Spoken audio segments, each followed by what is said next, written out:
Hi, this is Tom Meadows from Word Central Study Center. And I'm Judy Good. I'm a teacher here, and we have a mission, and that's to stretch. Oh, she missed me. To stretch your faith. Good job, Tom. Oh, sorry, Tom.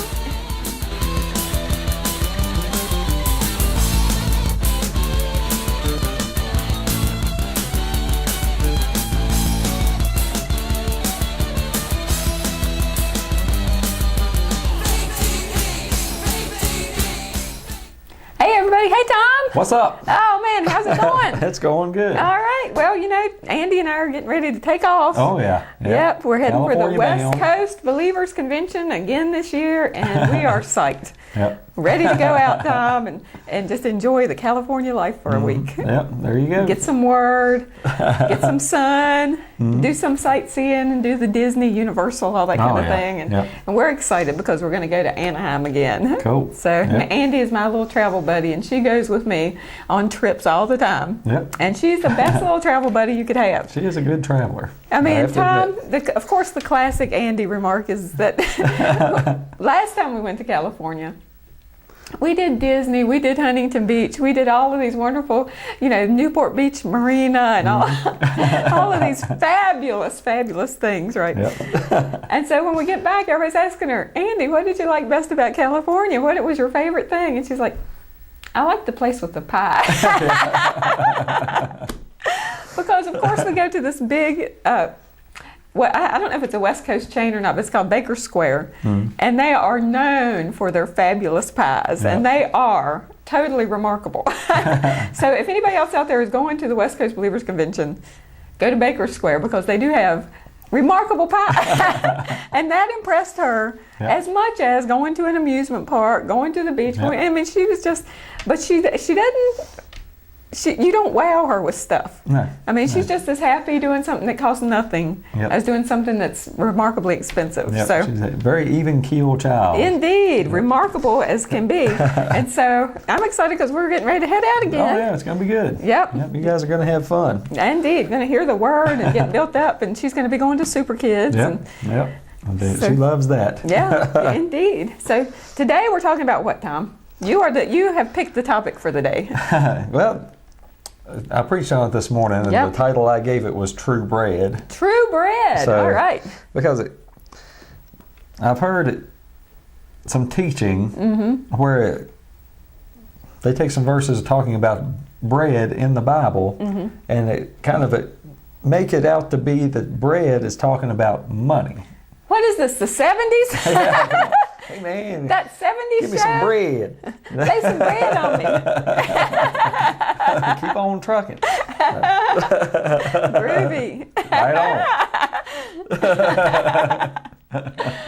Well, of course, that's not talking about money. It's not the talking about 70s, and bread never meant money. No. And so you have taken on an investigation into the Word. Yeah, it's something that I've given much consideration to. I've heard it a number of times, and I heard it again recently, and it really set off in me the desire to, like I love to say, debunk the popular notion that you can substitute money for the words bread and the word seed in the Bible. It just don't work. That's not what it's talking about. And you just have to, really get down to the bottom of it, because the truth sets you free.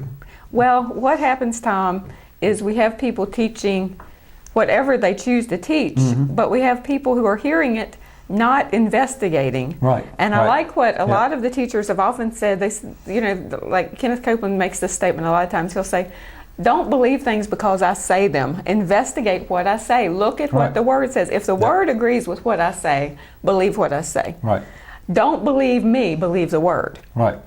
And I think that has to be the maxim for every person who's going to claim to be a spiritual Christian. And we have a saying at Word Central that spiritual people pray for spiritual things, and carnal people pray for carnal things. Yep. And that's one way you can sort of gauge where you are. It's like, are you always just praying for your comfort and for your own wealth? Or are you always just praying for what is going to make your life luxurious? Yeah. And if you are, then that's a very, very shallow and I might say unproductive, because people who just spend their lives praying for that kind of thing never get lifted out of where they are, Right. because there's not that word going in that can lift them out of where Right, they are. right. You know, I mean, we've got to, as Christians, get rid of a selfish mentality. Right. And well, by that same token, if you're always thinking about yourself, you can never help somebody else. Right, you can't. Because there's no way you can empathize with them unless they're going through exactly the same thing you're going through. And Jesus, in his teaching, he concentrates on the heart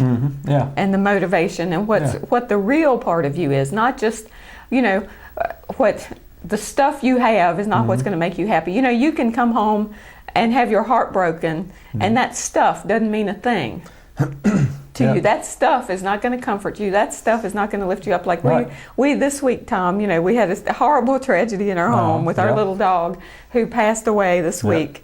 And, you know, $1 million in the bank doesn't take that hurt away. Right. You know, all of the stuff we possess, we would have gladly given up could we have had our little Sargie back. Yeah. But you see, I mean, we've got to have the right estimation of the worth of money. It's not all about money, for God's sake. It's not just about money. Right. And I think the trend has gotten so bad to make Christianity so much about money that it's practically prostituting the gospel. Yeah, yeah. I mean, it's putting a price tag on what this word says. It's saying that, well, you can have what this word says if you give enough money to this offering. Oh boy. No, that's not what the word. That's not at all what the word says. No. It says that freely you receive, freely give. That's what it says. It says that we shouldn't give out of compulsion. We shouldn't give beyond what we're able. Or Tom, the word I might substitute there too is under pressure. Right. There you go. That, you know, compulsion doesn't really hit the nail on the head like, you know, I've been in offering ceremonies where they just keep on ringing and ringing and ringing and ringing and ringing on the people, you know, that they just are pushing and pushing on the people. And, you know, it's not right. God doesn't deal with people like that. I mean, God could push people into salvation, but he lets them exercise their free will. And I think as mature Christians, we have to do that when it comes to giving. Oh, absolutely. That it has to be a part of a person's free will decision how they give and what they give. Yeah. And I think, you know, part of becoming born again is having a generous heart. And I think if people really preached and understood what being born again was, they wouldn't have to try to compel the people so much to give. They would know and have a heart to give of their own. Yeah. So where are we starting, Tom? We can start in Ecclesiastes if you want to. All right, I want to. We'll start off with the debunking of the bread theory. All right. But Go I mean, get them, Tom. really, you know, you look at it's Matthew chapter 6. Of course, you know, you got the Sermon on the Mount, and it goes on for quite a while.